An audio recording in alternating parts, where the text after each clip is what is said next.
Alright guys, I know it's been a little while since I made my last video.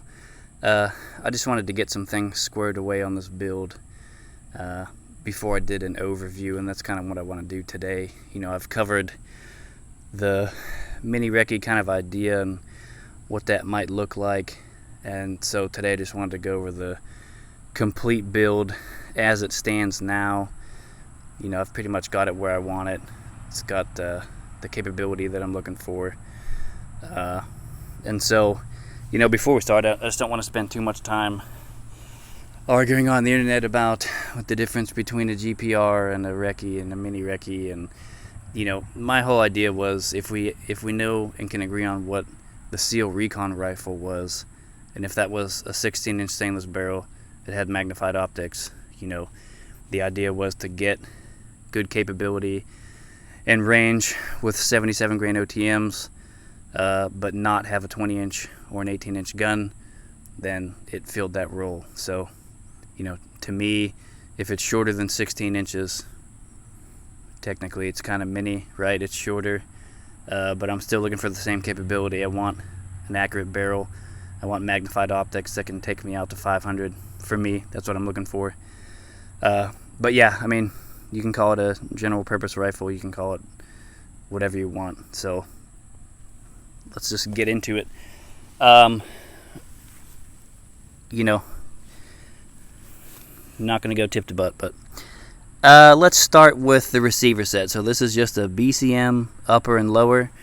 I think I bought this lower complete at some point and just, you know, swapped out parts as I got them. The upper was stripped. So, you know, I like BCM because I think, you know, just in general, historically, you know, their quality is good. I like them, you know, for certain things.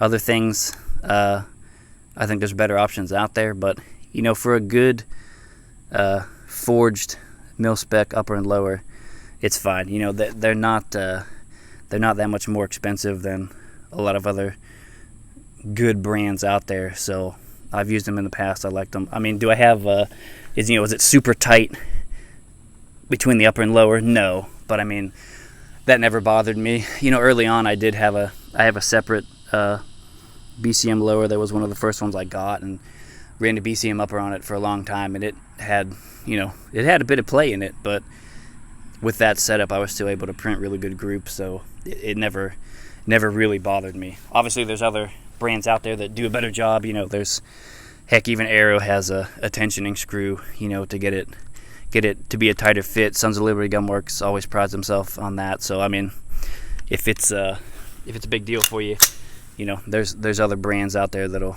really give you that tight fit. For me, it works fine. So we'll get down to the lower. So I'm running a Badger Ambi safety, the Condition 1 safety. I know it's super expensive, but it does give a couple things that I like. You know, it's about a 60-degree throw instead of a 45. Not a big deal there. The two things that kind of set this safety apart is the fact that, one, it uses roll pins to hold the selectors onto the body of the safety. So what that really means is that, you know, there's no screw that's going to back out. I know the Radian uses a detent, which is pretty good. I will say that the amount of play that you get, you know, just from the difference between the selector and how it attaches to the actual body is really good. The other thing that kind of sets this one apart is it has that, you know, standard mil-spec hot dog layout to it, but it actually is quite a bit thinner, so it doesn't stick out quite as far, which I kind of like. So the other thing is I've had these on a couple builds, and I really like the combination of detent and spring that come with them. It's always been super crisp for me.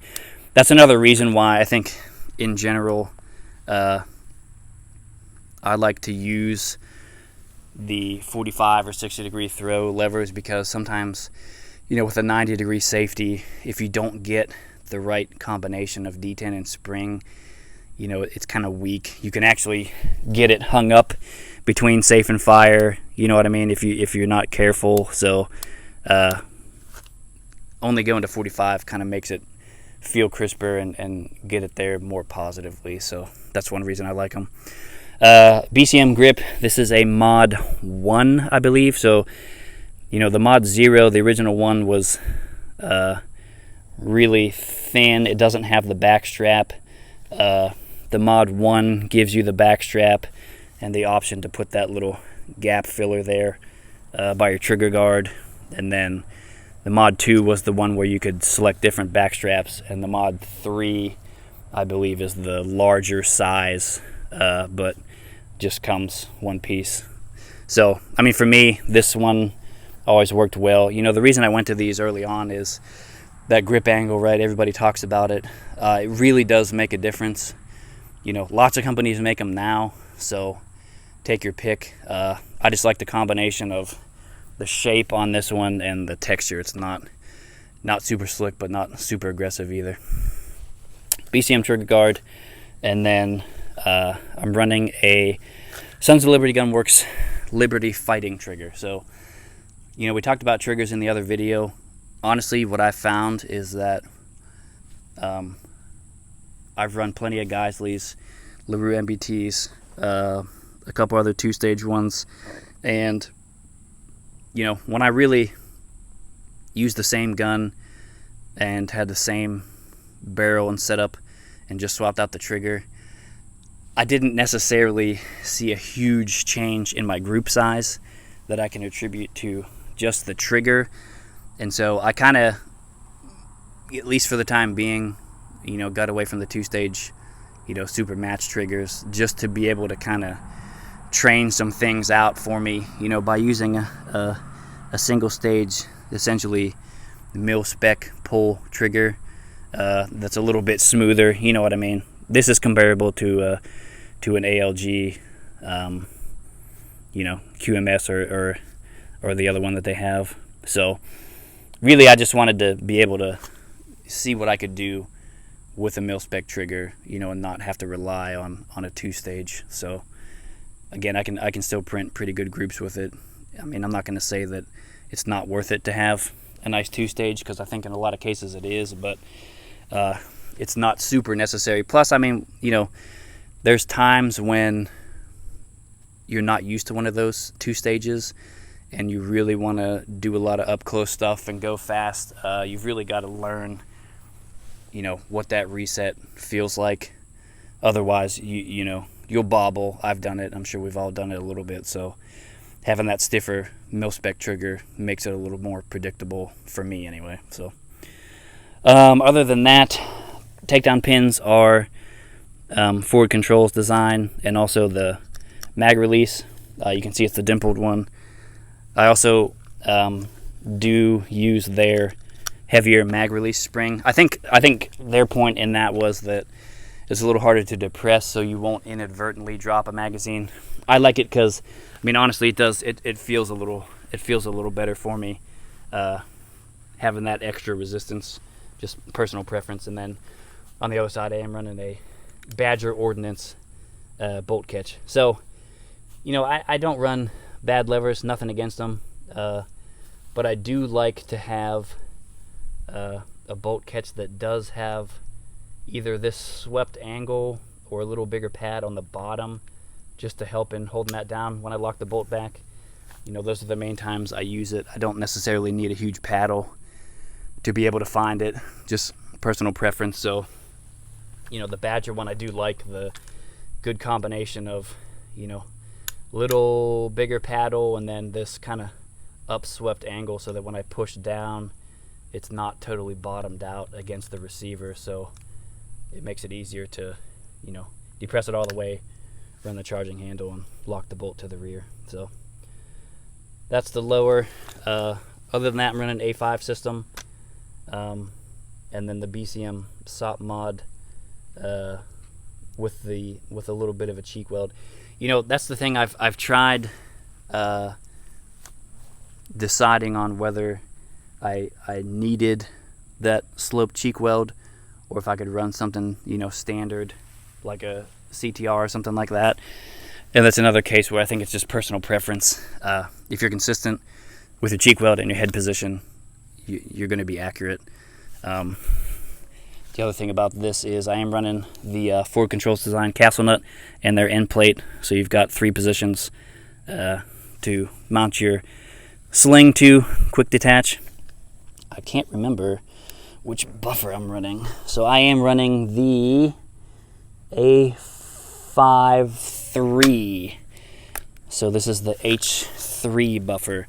I do like running a heavier buffer, and I usually do anyway. Even though this rifle is gassed well, I run it suppressed all the time. So, you know, if I can get straight up 3 o'clock or even a little further back ejection on 55 grain with the can on, that's what I try and do. You know, when I ran adjustable gas blocks, I did the same thing. I really just tuned it to run suppressed all the time because I never really was going to take the can off. So it's worked out well. You know, the BCM stock has good lockup. That's one thing that I look for. You know, a lot of the Magpul ones are fine too because, you know, they'll have that locking tab to kind of really get it close on there on the buffer tube. And then so far so good. I'm liking that combination. Moving up to the upper, again, BCM stripped upper, nothing fancy there. Charging handle is a PRI, so you know everybody's familiar with the gas busters. This is one that is a little bit newer. They have a couple different styles that aren't the, you know, standard big latch or military latch, and this one is their Ambi. So it's kind of, I think they call it the Ambi Extended, but it's pretty big, and I don't mind that. You know, the downside to having a huge latch is that it could get snagged on your gear, especially when you're slung. But it really hasn't caused too much issues for me. I just like having a really big target, you know, especially when running the scope. You can see, you know, I really want to get that out away from that scope so that I can grab it without having to be too careful. So it works good. You know, the thing about gas busters or, you know, the Radiant SD or whichever one is their suppressor one, you know, if your gun's overgassed, that's not really going to fix your problem. I honestly can't say that it even really makes a difference. You know, it's just kind of an added bonus. If you do get some performance out of it to, you know, stop the gas, great. Sons of Liberty Gunworks bolt carrier group. There it is. Oh boy. I use these because they are mil-spec. They have a good reputation.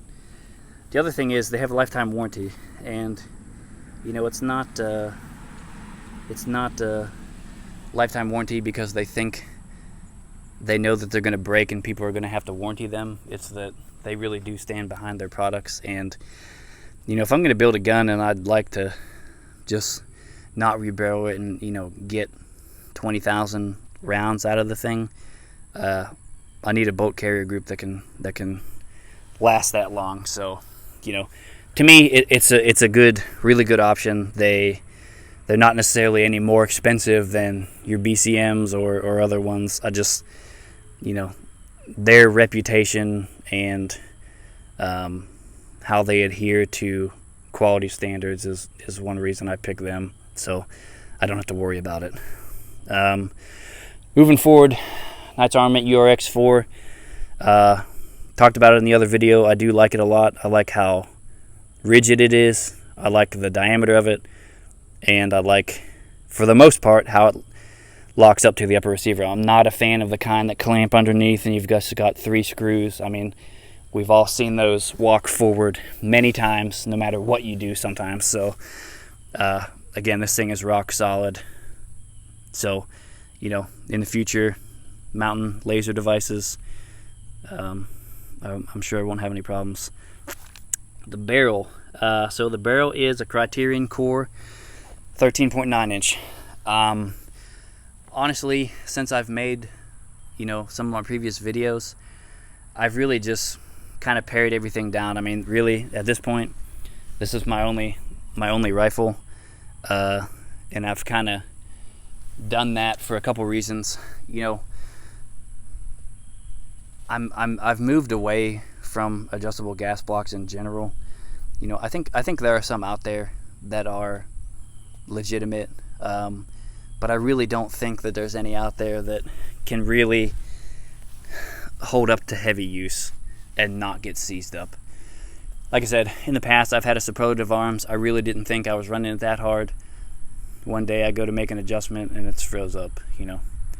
I went to the Seekins Precision for a little while, but I feel like it's only a matter of time until it's not going to be adjustable. And then the issue with the URX4 is you can't just take that rail off to get to the gas block, so it makes it even more difficult. So I just like how the Criterions are gassed. That's one of the main reasons I went with them, because they advertise that these are guns that you can suppress. It's not going to be overgassed. You can run it without a can too, and that's really what I'm looking for, so that I don't have to make any adjustments. I can get a bomb-proof gas block on there and be done with it. So I am running the Shofar 3-prong.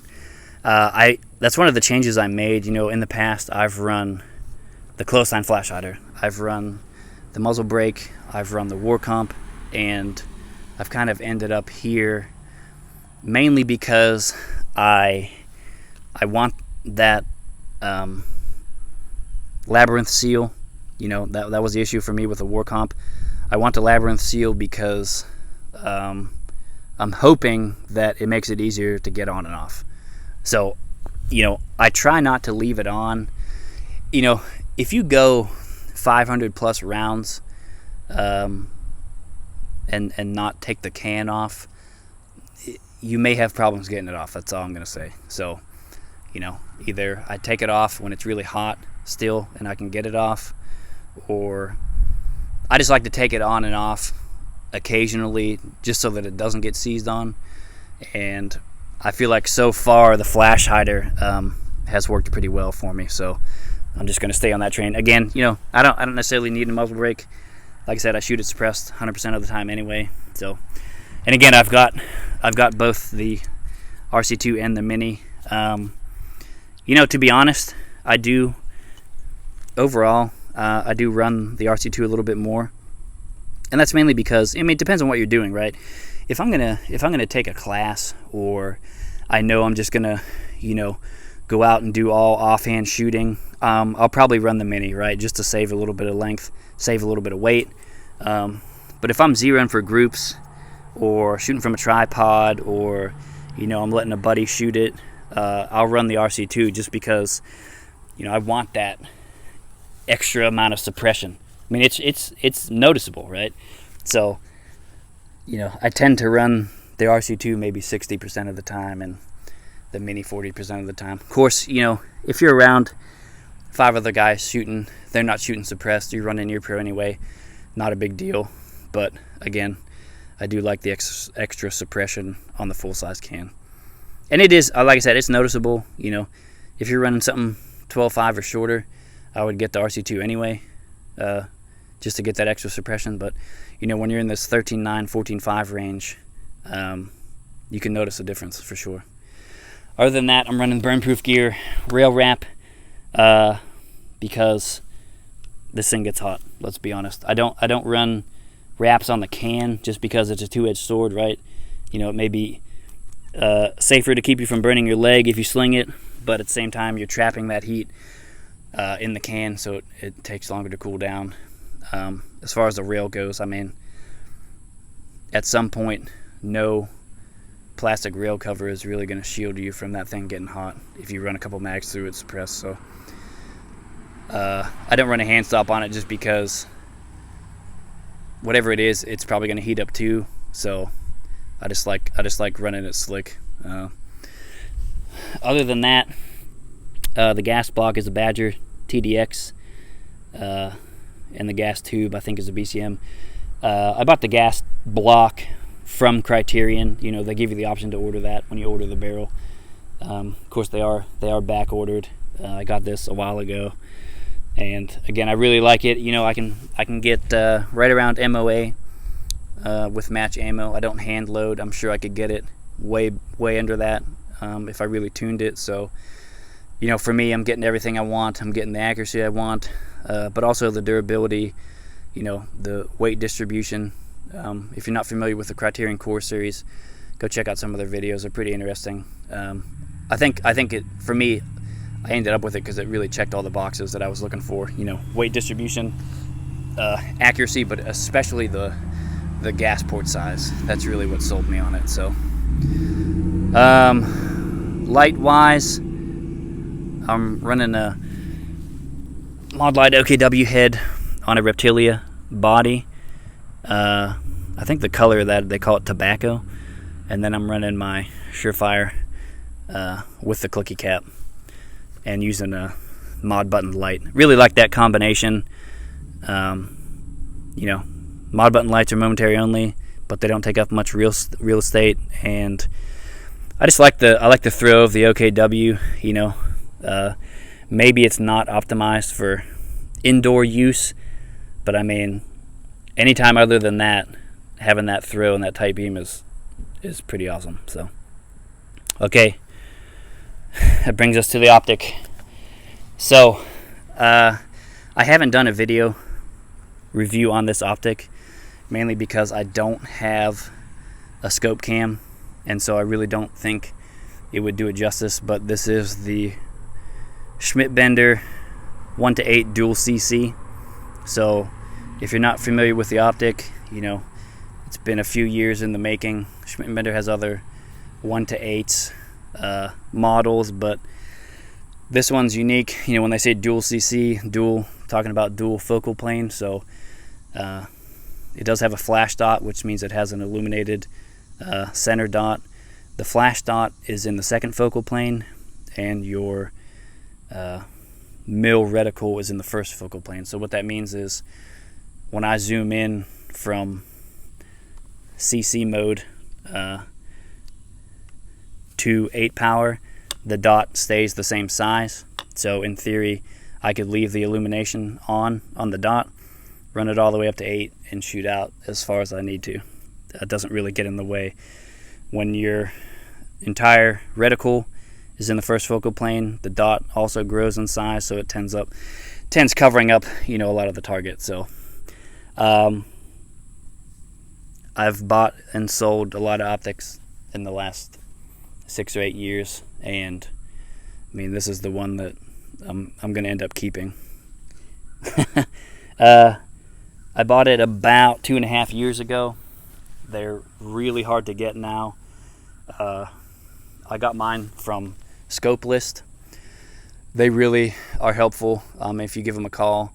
I talked to them, I don't know, a few months ago. I was kind of interested in seeing if I can get another one, and they pretty much told me, you know, they're on order from Schmidt, and they really have no idea when they're going to get them. It could be a year, so I kind of gave up on that. But, you know, feature-wise, I think they kind of command a high price, mainly because of the glass clarity. And, you know, it's kind of hard to describe it, because you really need to, you know, be able to compare it to other things. And, you know, I've had Razor 1:6, 1:10. I owned a Night Force ATACR 1:8 for a little while before I ended up selling it. But I mean, it beats all of them in terms of glass clarity. You know, you can look at spec sheets, you know, field of view and eye relief and all that plays into it, you know, length, weight of the optic. But again, I think it really shines in the glass quality department, the clarity. Another thing I like about it is the reticle. You know, it's the MDR T6, they call it. So it is a Christmas tree style reticle, but it's not super busy. I mean, it gives you enough wind holds to be useful, but not, you know, really doesn't get in the way too much. Again, I think it's perfect for a 5.56 gas gun, you know, because for me going out to 500 or 600, I don't need to hold more than, you know, 4 mils, something like that. So, you know, I don't use the entire reticle, and I don't ever dial on it either. You know, obviously it has zero stop turrets, but I end up I just leave them kind of in the middle of the rotation, just so that way if something changes, I can change my zero and just adjust it, and then keep using the reticle for holds. I mean, it just makes it easier for me. They are locking turrets. You can see it says locked. You pull up to unlock, push down to lock. Again, ton of features on it. You know, that CC mode that you see, you can actually hear it. So when you go to 1.1, listen for the click. When you go below 1.1, it goes to CC. It actually changes your parallax from 100 meters to 7 meters, I believe, just to help out with, you know, close range stuff and making sure you're hitting where you need to. So I'm running a Knights Armament mount. I was running the Badger. There's a lot of great mounts out there. I kind of wanted to go back to a 1.54 height, mainly because I wanted to run the Delta Point piggyback, and I didn't want it to be super high. So again, you know, if I'm shooting out of distance, I'm probably shooting off a bench or shooting prone, and a 154 mount is fine. You know what I mean? I don't need this extra heads up position, because let's be honest, most of the short range stuff I'm going to be using the Delta Point Pro. So, but even that at a 154, where this sits in the Knights Armament mount with these rings, I'm still getting, you know, a chin weld to run the red dot. But it's fine. I mean, that's kind of the price you pay if you run a piggyback. You know, nothing against angled 45-degree mounts. I'll probably try one in the future. I'm just trying this out now. I kind of like it.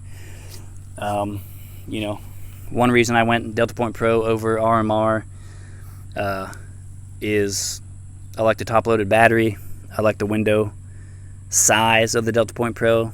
I don't mind the glass color, and it's just a little bit easier for me to use. So that is pretty much the build.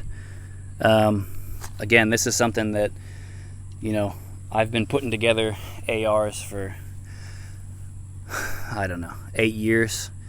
And, you know, it's like you always learn something building it the way you want, and you're always looking for parts and manufacturers that kind of align with what you're trying to go for in a build. And I think I've finally got to a point where I'm happy with what I've got. You know, that's always the black rifle disease, right? Especially when you can build one yourself, you end up constantly changing stuff, and, you know, kind of ended up here. You know, this if you're curious about the dual CC, you know, go to Scope List or Optics Trade and look at what the MSRP is on it. I mean, it wasn't that when I bought it, but, you know, really high in glass. I mean, that kind of makes the build for me, does everything I could need out of it, and the gun's super accurate. So this is my version of a GPR Mini-RECCE build.